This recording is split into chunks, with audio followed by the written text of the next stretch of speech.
But here's what else I hope you'll find here today, and that is inspiration.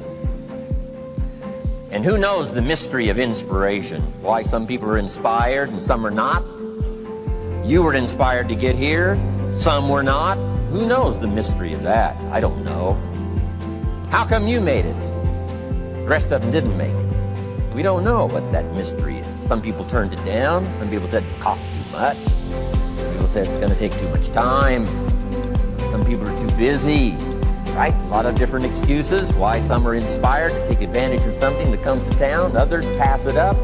We don't know the mystery to that. Here's what I call it, mysteries of the mind. And I just leave it at that. Some things I don't try to figure out. I take the simple approach now.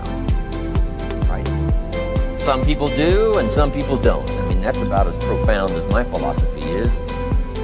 Some buy and some don't buy. Some go for it and some don't. Some change and some don't. And if you've been around for a while, you can usually work out the numbers, right? Out of 10, 3 do, 7 don't. Whatever business you're involved in, pretty soon you got this ratio going. The ones that do, the ones that don't. You say, well, why don't the ones that don't, how come they don't? We don't know. I just leave it as a mystery. I used to try to understand all that. I just take the simple approach now.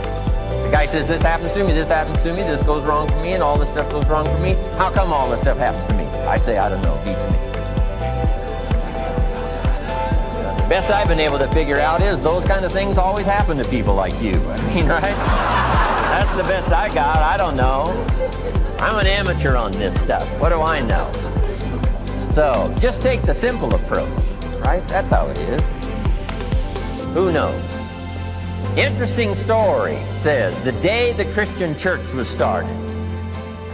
Now, I'm an amateur on the Bible, but best account I can remember, the day the Christian church was started, a magnificent sermon was preached. Great presentation. And if you're a student at all of good communication, it was one of the classic presentations of all times. The sermon, first day the Christian church was started.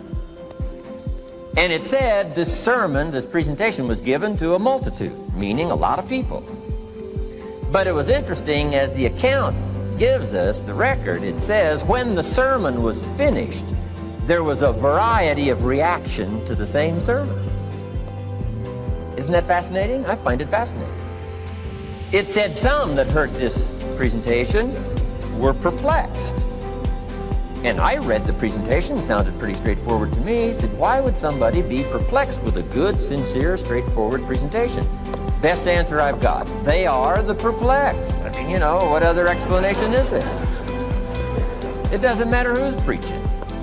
Right? It said some that heard this presentation mocked and laughed, made fun of the presentation. I thought, hey, this looks pretty sincere to me. If you give a sincere, honest presentation, why would somebody mock and laugh? Easy explanation. They are the mockers and the laughers. What else would you expect them to do? Right? I used to try to straighten all that out. Say, well, they shouldn't do that. I don't do that anymore. I've got peace of mind now. I can sleep like a baby, not try to straighten all this stuff out. I used to be so naive. I used to say, well, liars shouldn't lie. See, how naive can you be? Of course they're supposed to lie. That's why we call them liars. They lie. They lie. So I don't straighten this stuff out anymore. Anyway, it said some that heard this magnificent presentation didn't know what was going on. And they're usually easy to spot. They're usually saying, what's going on, right? I mean, they don't know what's going on. But interesting, right? A variety of reaction to the same sincere, honest presentation. Now, it also says, in wrapping it up, some that heard the presentation believed. And I think that's who the speaker was looking for, the believers.